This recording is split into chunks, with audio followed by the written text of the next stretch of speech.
Durante o processo de vacinas, eu coloquei aqui para vocês, um infográfico mostrando como que é essa cadeia, né, para vocês terem uma ideia. O que que acontece?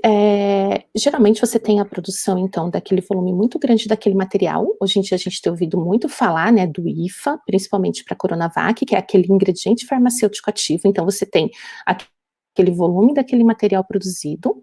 Esse material, depois, ele pode ser liofilizado, né, seco e colocado num tubo para ser, então, colocado na cadeia e para ser distribuído, ou ele pode ser distribuído de uma forma líquida. E aí, principalmente nesse caso, aí que vem os cuidados de armazenamento desse material, que se a gente tiver mudanças de temperatura, a gente pode ter uma série de problemas, né? Então, a gente vai ter uma formulação, vai ter um envase, esse material é, então, liofilizado, depois ele é rotulado, colocado numa embalagem, distribuído, e aí vai, então, ser armazenado e depois ir para a expedição e ser distribuído para o nosso país todo. Então, imagina a distribuição complexa desses produtos, dependendo de cada temperatura que cada uma dessas vacinas tem que ser armazenadas. Então, tem toda uma rede extremamente complexa, que a gente chama, e o governo tem instituído, isso é extremamente regulado, que é a rede de frios. O próximo, por favor. Essa rede de frios é o que garante a qualidade dessas vacinas. Então, desde lá da produção do IFA, todo o processamento e o invase, a proteína ali, a vacina pronta para ser distribuída, você tem, então, todos esses pontos a serem pensados. Então, desde o armazenamento, o transporte, o recebimento no local, a aquisição, a conservação e o manuseio. Então, tem que ter pessoas responsáveis em todas essas etapas de uma forma extremamente criteriosa para que se tenha a qualidade desse produto. E como que isso é realizado? Isso é realizado em várias esferas. O próximo, por favor. Você vai ter, por exemplo, regulações na esfera nacional, na parte estadual e no município. Então, cada um dessas etapas, ela é responsável pelo armazenamento e pela garantia da qualidade dessa vacina.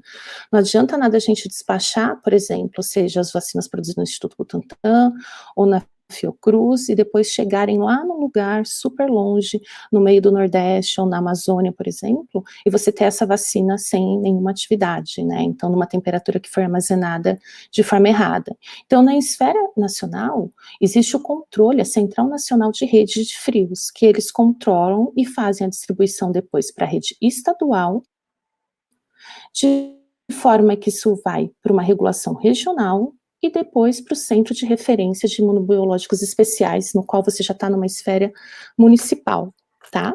Então, para se ter uma ideia, nos estados existem 27, no Brasil todo, existem 27 centrais estaduais de regulação dessa rede de frios. Depois, a gente passa a ter redes regionais em torno de 273 e 38 mil salas de imunização que são responsáveis por todo esse cuidado e depois a aplicação. O próximo. Quando a gente fala de armazenamento de vacinas, o próximo, por favor. Acho que todos nós que já fomos vacinados sempre vê que tem uma geladeira, né? Existe um local de armazenamento dessa vacina na sala, ou às vezes a gente vai ter caixas no qual aquela vacina vai estar adequada ali, estocada. O que que acontece?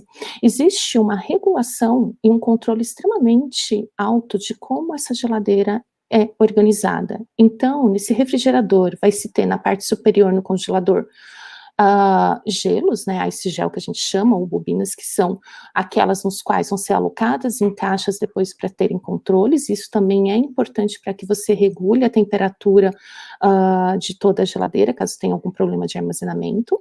Depois, a cada prateleira são regulados e colocados as vacinas de acordo com cada temperatura. Então, na primeira prateleira são aquelas vacinas que têm que ficar em temperaturas mais negativas. Depois, na parte de baixo, já considerando-se geladeira mesmo, em torno de 2 a 8 graus, aquelas que precisam, não podem ser mantidas, não podem ser congeladas. E na parte inferior dessa geladeira, a parte de vacinas e diluentes e garrafas também com águas e outras coisas que podem ser utilizadas, tá? Não pode ser armazenado nada na porta dessas geladeiras e é necessário um controle extremamente rígido, de forma que você tem que descongelar essa geladeira em tempos regulares, a cada 15 dias, não pode passar a camada de gelo, porque tudo isso vai alterar a temperatura de armazenamento dessas vacinas e não garantir a qualidade desse material.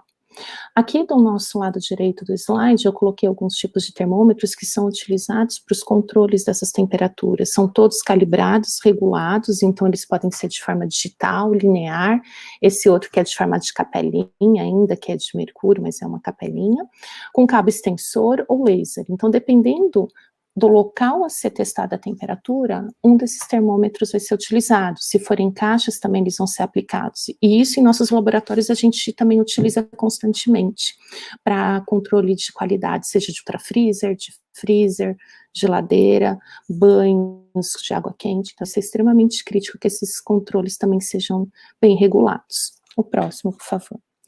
Então, só para vocês terem uma ideia, a partir do momento que aquela vacina ela é produzida, a gente vai passar aquela vacina, vai para uma câmara fria, depois vai para um transporte que pode ser numa caixa térmica. Isso daí vai ser encaminhado, então, para a esfera estadual, vai chegar, vai ser armazenado de novo numa câmara fria, depois vai para um novo transporte, tem que ser colocado numa nova caixa térmica, vai para uma outra região, até chegar na sala de aplicação. Então, todos esses transportes são feitos de forma cuidadosa e criteriosa, então, sendo temperaturas controladas. A gente tem, então, geladeiras de uso doméstico, que pode ser utilizado, ou de uso comercial, e freezers também. As caixas recomendadas não são caixas de isopor, geralmente se recomenda a caixa térmica de poliuretano, que tem um controle de temperatura muito melhor. E o que a gente se deparou agora há pouco tempo com a vacina da Pfizer, nós temos que trabalhar com caixas com gelo seco, então até mesmo com ultrafreezers em temperaturas de menos 80 graus. Então isso é uma novidade na nossa cadeia produtiva perto de outras vacinas, que a maioria das nossas vacinas ou são a temperatura refrigerada ou então em freezers domésticos, né, de até menos 18 graus. O próximo, por favor. Então, dessa forma, das vacinas de Covid, para a gente conversar um pouquinho mais agora, a gente tem, o Henrique já falou para vocês a forma de infecção dessa vacina, lembrando brevemente que você tem um vírus que vai infectar a sua célula, tendo então uma ligação ali no receptor da proteína ACE, né, da ACE2, S2, de forma que nós conseguimos, então, que a partir do momento que esse vírus se liga a essa proteína, ele é introduzido na célula e ele passa, então, a liberar o seu material genético, que no caso é um RNA. E esse vírus, assim como outros, eles são, na verdade, oportunistas e também são vírus inteligentes, né? Que ele não tem que ter uma maquinaria e um gasto energético muito alto, ele pode utilizar da maquinaria da célula para fazer com que ele consiga produzir uma série de proteínas e aí ele se replique e continue, né, vivo ali dentro daquele organismo e sendo transmitido de um organismo para o outro. No caso do SARS-CoV-2, ele é um vírus lítico, né, então a partir do momento que ele entra na célula, ele vai liberar esse material genético, o vírus depois ele é remontado e a gente consegue então ter mais vírus sendo liberados. E você vai ter então uma morte celular. Na resposta imune da COVID, como o Henrique comentou anteriormente, a gente vai ter então esse vírus sendo apresentados às células apresentadoras de antígenos e estímulos de linfócitos T. Esses linfócitos T depois vão fazer com que a gente tenha ativação de linfócitos T celulares e também de células B, que são aquelas que vão produzir os anticorpos e fazer com que a gente tenha, então, uma resposta e consiga com que a gente tenha um ataque, né, e realmente fazer com que o organismo tem uma defesa ali e contém o vírus. Só que no caso da Covid-19, essa parte de formação desses anticorpos, essa memória, ela é bem contestada, porque já se viu que, dependendo do paciente, essa memória, ela não é muito longa. Então, sabe-se que essa memória pode ser induzida por alguns meses, até 7 meses, né? Não é uma memória muito longa. Tem-se dados de pacientes que doaram soro para ser utilizado, também pacientes positivos para coronavírus e que doaram soro para depois tratarem outros pacientes em casos extremamente críticos, que depois de alguns meses, 6, 7 meses, a taxa de produção de anticorpos já tinha caído abruptamente, e chegando a 1 ano, a maioria dos pacientes não tem anticorpos. Isso é crítico por quê? Porque isso leva a gente a pensar a necessidade das vacinas que vão ser produzidas né, qual vai ser depois esse calendário. Por enquanto, a maioria das nossas vacinas estão sendo aplicadas em 2 doses, né, com um tempo de distância de 20 dias ou alguns meses, mas talvez vai necessitar de um novo reforço. Então isso tudo está sendo muito novo, a gente não tem como ter muito dado ainda, né, os primeiros grupos estão sendo imunizados, e com isso a gente vai ter dados no próximo ano e saber se a gente vai ter a necessidade de ter doses uma vez por ano, ou